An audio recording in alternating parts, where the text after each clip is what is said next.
મરાઠા પુત્ર સાઈ પરિવાર દ્વારા આજે શ્રી ખંડોબા ભગવાનના લગ્ન પ્રસંગે યોજાયેલ ગોદડનો કાર્યક્રમ યોજાયો।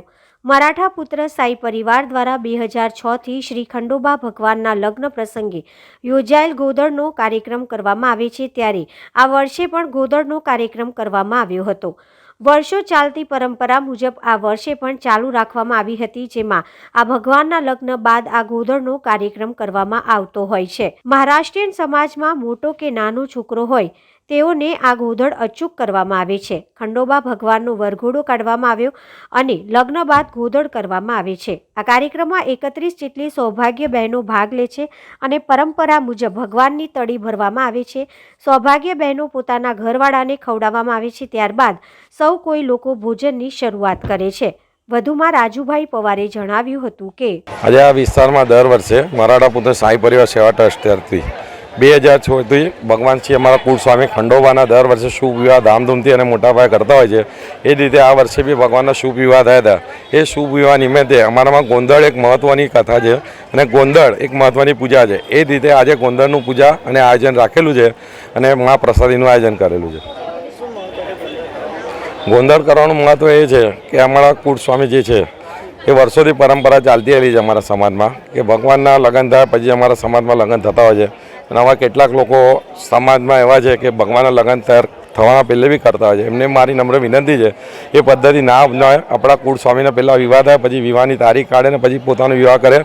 અને ગોંદડ વસ્તુ એવી છે કે વર્ષોથી પરંપરા છે કે પરિવારનો મોટો છોકરો હોય કે નાનો છોકરો હોય, ગોંદડ ફરિયાદ હોય છે અને ભગવાનની જે લીલા છે અને ભગવાનની જે નામથી શરૂઆત કરેલી છે અમારા સમાજના લોકો પાટલા કરતા હોય છે, એ રીતે અમે આ રીતે કરતા રહીએ છીએ। આજે એ 31 જોડપામાંથી 28 જોડપા હાજર થયેલા છે। રાજુભાઈ પવાર।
Thank you.